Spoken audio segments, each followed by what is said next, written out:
Народ, один из вариантов, что может тарахтеть как пальцы на лачете или на Авео 1.6.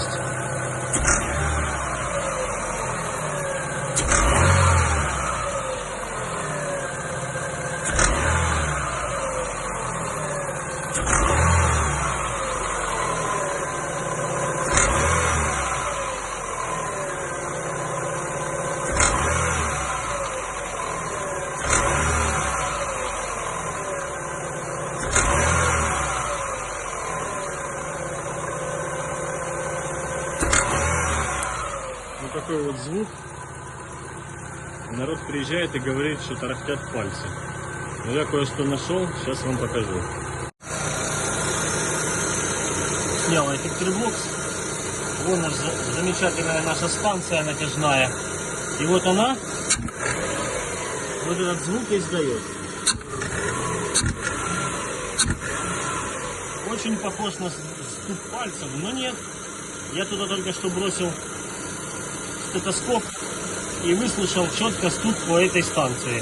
О чем это говорит? У нас ремень немножко длиннее, чем желательно, поэтому она упирается в свое крайнее положение на сбросе газа и стучит, как будто стучит палец первого цилиндра. Вот это вот ее звук.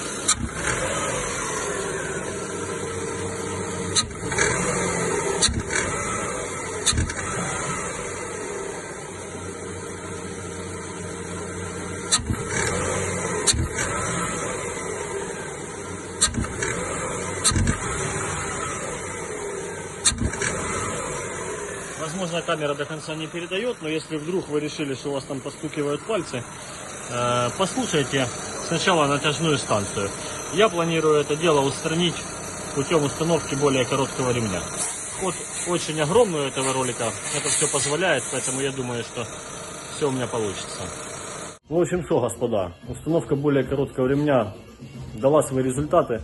Станция теперь работает ближе к верхнему пределу своего натяжения и не касается крайних положений. Поэтому пользуйтесь, если вдруг кто-то думает, что у вас там стучит палец. Ну, может быть и палец, конечно, но в нашем случае это была станция натяжная.